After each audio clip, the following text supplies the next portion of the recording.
Now, to the most important part of every program. Today's guest is Clarissa Rogers, or Clarissa. Clarissa. Clarissa. Sorry, I kept thinking of that movie Silence of the Lamb. I And with know. Jodie, Clarissa. Clarissa. I'm sorry, every time I look at that, I think of that freaky man eater in In that my movie. defense, her name was Clarice. Right, yeah, Not Clarice, that's it, Clarice. She is the Clay County, North Carolina Health Director. Welcome and sorry for that odd introduction. It's okay. Okay, how long have you been the Health Director? Almost 3 years. Well, official health director, just a couple months, but including my interim time, almost 3 years. Right, you were interim for a good while. Yes. Good, Working good. alongside Debbie Money. Very good. Can you tell us a little about or give us an overview of the role and responsibilities of a health director for a county? Well, in the 3 years that I've been there, it's every day there's something added new. So there's lots of roles and responsibilities, lots of hats. Or there's another local health director. She's across the line. She says it's not lots of hats we wear. It's one big sombrero, and we just keep putting stuff in it. And so I It's said, the little things that hang down, those little balls. yeah, I said, I really like that analogy. I'm going to have to steal that. So anyways, it's a lot of supervision, a lot of management. There's a lot of state guidelines and protocols that we have to make sure that we follow as far as providing health to the public. Right. So there's different programs that we offer, agreement addendums that are come down from the state, funding, lots of red tape in that area. So just a wealth of different things. Well, how does a Mrs. Rogers end up being the director? Tell me a little about yourself, your background, and Okay. how this evolved. Well, I am a youngster, so I guess not. I'm probably the youngest in our region of health directors, which is honestly a benefit for myself because I'm learning and just kind of absorbing all this knowledge And from you all can the other still health remember directors. what you're learning. I can tell you at 58, I struggle with what I'm learning, but all right. Yeah. So, anyways, I was initially a nurse. So I started nursing school right out of high school, got married. We have 3 little girls. So I initially started in the hospital and then floated over to the nursing home. Geriatrics was my passion. But one of my friends, she was pregnant. She had went to the health department, and she called me. And she was like, there's a nursing job open over here.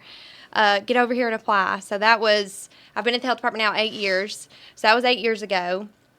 And so I started working in the front, just doing the walk-in stuff, all immunizations, and then I ended up managing a program, and then I ended up as the nursing supervisor. And then when the pandemic hit and our last health director had left, I was working alongside Debbie and just mainly doing a lot of the management piece. There was, so much of the job encompassed that response, that Sure. COVID response. So it was kind of like, you're already doing it. Why don't you just continue to do it? So we just kind of rocked on through the pandemic like that until we could everybody had settled feet on somewhat of a solid ground. I guess that's what you could say if we're on the back end of this pandemic and we're just dealing with this new life we've got here. So anyways, with settled feet, that's where I've ended up, and I'm pretty thankful.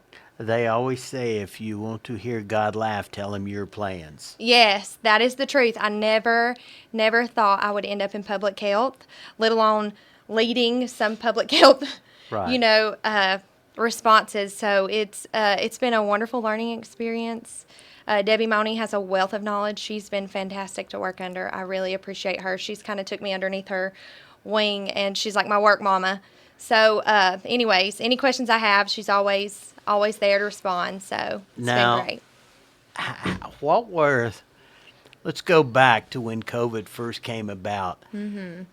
It was a big mystery. Everybody was afraid. There were all these comparisons to 1918 and the big flu epidemic back then. That must have been a steep learning curve and time of adjustment. Very steep learning curve. I actually remember talking to Beth Lovett. She was at the state at that time, since then has retired, about stepping into that interim role and like, is this okay? What we're doing, this kind of teamwork Right. effort. But at this point, like, how are you going to recruit somebody? This is just, it's just crazy times we were in. And so she was like, no, I think this is a wonderful idea. So I think I have a little bit of PTSD from that COVID response, to be honest with you, because it was such a learning curve. Because it's like, okay, here's this health director role, but also here's this pandemic. And I remember telling her, I'm like, Beth, I don't know how to be a health director. And she was like, it's a pandemic. Nobody knows how to be a health director right now. And so I was like, okay. So we'll just learn as we go. And it was just we relied a lot on the state, a lot on the CDC. I Right. think we pulled resources that probably had dust on them from 20 years ago. And so, anyways, luckily we live in a county where we have good collaboration and we work really good with other departments. So we were able to just maximize what resources we did have and just roll with the punches, I guess. And yeah, it was definitely a learning curve. Definitely a learning curve. I live in Clay County in Hayesville. I work in Georgia, and I had COVID right off the bat, right as it was beginning to heat up, and I had the Georgia Health Department calling me. Do you have COVID? Blah blah blah. And I want to say y'all may have called me. I don't. We probably did. Yeah, told me about it. They were asking, but I remember going to the health department, pulling up in my truck, rolling my window down, and because they had to test you. Uh-huh. And this woman came walking out, and I'm sitting there with my window down, and then she pulls out this big broom, or at least it looked the size of a broom, and she proceeded to try and get the broom up my nose. She scratched the back of my skull. Yeah, there was a lot of nosebleeds that Oh, left those my drive-through clinics gosh. before, and then eventually they ended up with some oral swabs, and then like just barely intranasal, and we're like, where was this to begin with? Like, can you imagine on little kids? Like, we would have to climb in the car with them. It was a lot. The tears are running down I felt so horrible for the young lady that was doing it, because I'm like, she's rooting around up there. We watched lots of training videos on that, and we're like, are you for real? Oh goodness. How many? I mean, y'all had to a lot of folks driving through. Some days were worse than others. Some days you suited up and you were out there all day.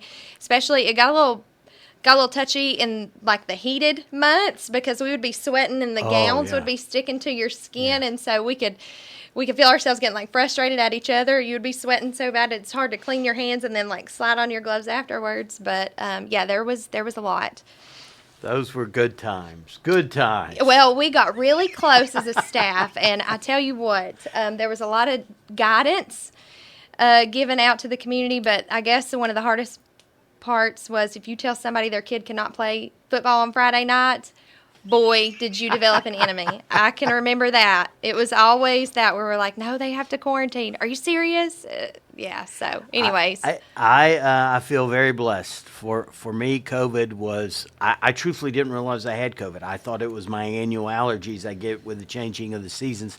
But I had worked with someone who tested positive. That's why I went in and got tested. And lo and behold, it was, I want to say, 14 days of absolute boredom sitting at my house. I realized I'll never retire. I love real estate. I love what I do. I will never retire.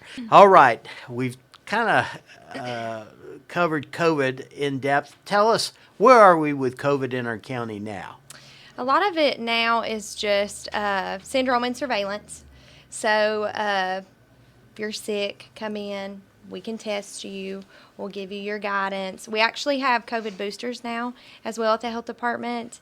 So if you're interested in getting your most recent COVID booster, give us a call. We'll hook you up and get you taken care of. So basically just a lot of just management now. All right. Just- Yeah, I cheered when they quit telling me by putting tape on the floor which aisles I could go down at the local Ingalls. Yeah. Oh. Yeah. Let's move on. All right. Tell us a little about the Clay County Health Department in general. Y'all offer so many different programs. I checked out your website this morning, and it was amazing what all y'all offer. We do. We have a full dental clinic. We have one dentist who works Monday through Thursday, and it's 7 to 6. And then we also have a contract dentist who is there a couple days a week just to help offset some of the caseload. We have a lot of need within Sure. the community, a lot of Medicaid population, so we're just trying to get all those kiddos taken care of. We offer a lot of clinical services. We also have primary care services in our nursing clinic. We have family planning. What is family planning? So that's looking at whether you want to become pregnant or whether you want to prevent getting pregnant, your Okay. birth control. We Gotcha. can help with all that. As soon as I asked that, I thought, well, that was a stupid question. Okay. It's okay. I'm getting old when what's family planning? Yeah, okay. Yeah, it's okay. The other thing I saw was immunizations. Yes. Tell me a little about that. Yes. So we offer VFC vaccine as well as private. When I say VFC, that's your state supply. So we offer uninsured individuals, state supply for like your Medicaid population, anybody who's underinsured, and we also have private vaccines for all of your insured patients. So. Okay. And that's for all ages, like your from birth to even adult. Like What type of shots? What are we immunizing? You're talking your basic stuff, like your varicella, your chickenpox, your MMR, your RSV for the kiddos, and then even your pneumonia vaccine, your COVID boosters, your flu, annual flu vaccines, all kinds, the whole gamut. We've got it. Do they shingles? Is that part of it? We have shingles, yes. Okay. Yes. Yeah, I see that advertised all the time on TV. Yeah. We got it. Now, women and children. How about you have a child health program. Tell me a little about that. We do have a child health program. So that's where we work up like our sports physicals, our well child checks. So like the annual physicals for kids that just go over, Is that the like sick visits? Let's do say sick visits. how about I was thinking more like when I used to play football, they'd send you in for a physical exam beforehand. Yes, that's it. We'll take care of that. Oh, okay. Yes, we do all that. And then also the child health immunizations piece. So it's just immunizations for all the children who come into the clinic. So. All right. And I noticed, let me see, pregnancy care management. We have that. That is ran by Lisa Edwards. She's one of the nurses in the clinic. So it's basically individuals who just meet needs. Like if they have difficulty with transportation and things like that, she can help link them up with resources and even like help them get cribs, car seats, things like that. Just different things that she can link them up with. Where are y'all located? Okay, we are on Courthouse Drive. Everything in our county is on one hill, so you can hit DSS, you can hit the jail, you can hit the courthouse, and the health department and transportation. We are right up there, 345 Courthouse Drive. That's us. All right, that's pretty easy. That's you head down to town, you pass the light there at McDonald's like you go on to Murphy, and go just a short distance and hang a right. Hang a right across from the new Hotspot gas station. Yes, nice change. Now, I will tell you one thing that I saw on your website that I just died laughing, and that's the inspection management system. I was able to look up the scores for not only all the restaurants. I mean, you go into the restaurant, you see they've got a score there of what the cleanliness, I guess, or from the health department. I saw all the local restaurants, but I also saw the football concession stand. Yes, and they're very clean, by the way. So don't worry about your Frito pies. But yeah, Joe Jack Sellers, he's actually our environmental health supervisor. So he manages all that. He makes sure that gets updated on the website and makes sure everything gets transcribed in there. There's 3 guys who work in our environmental health department. We keep them very busy. Very busy, but mostly the food management side, what you're seeing there is Joe Jack. So if you see him around, Joe Jack Sellers, tell him thank you for all of his good information that he shares with the public. So anyways, they stay very busy, but all of them are seasoned. They have been in environmental health for over 15 years. I mean, 10, 15 years. They're wonderful. So they're an easy bunch to supervise. I take pride in that. They're pretty easy on me. So I like that. They must be busy because there was all the way down to Deerfield Inn. Yes. What is this? How do y'all determine? I mean, there was any food, any living, food, lodging, anywhere where there has to be inspection. So a lot of your foods are like anybody serves hot food. So they even do inspections on the oh my goodness, I'm drawing a blank. What is it? The little mobile food things that come Food around. trucks. Food trucks. There you go. Oh, I love Yeah. Smoke and Seth's food truck. Shout out to Yes. Julie and Kevin. Oh my God, Yes. their shrimp tacos are wonderful. So I'm sure they were on there. If not, they'll be on there shortly. So yeah, they do. They stay very, very busy, but they divide and conquer. They work really well together. So That was, folks, if you're thinking about trying a new restaurant, you can go to the Clay County, North Carolina Health Department. You can look under Inspection Management System, and you can pull that restaurant up and see what their score is if you're picky about those things. Yeah. I just think it adds more flavor, but what do I know? All right. What are some of the health challenges that our community or our county is facing at this time?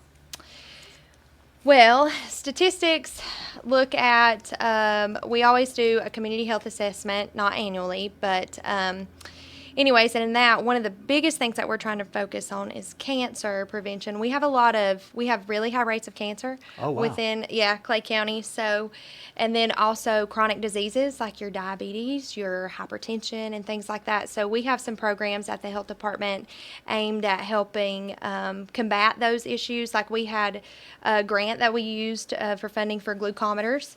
So we gave those out to individuals who did not have enough money to buy that for themselves, blood pressure cuffs. So we're always looking at different ways to focus on those health concerns. Have you enjoyed it? I think so, yeah. Have you? Oh, no. I don't mean this. I mean, have you enjoyed the I thought you meant the position? conversation. Good I'm Lord. like, have no, I talked no. too much? No. Have you enjoyed your position as Clay County, North Carolina Health Director? Absolutely. Folks, this is Rick Andrews. We really appreciate you tuning in each and every week. We hope that you've enjoyed our guest. I know I have. I've learned a lot about health departments and where I live. As always, if y'all have any questions, please give us a call. Additionally, if you have any guests you'd like for us to have on, please reach out to us and let us know. You can reach us at 828-557-9139. That's 828-557-9139. Thank y'all for listening.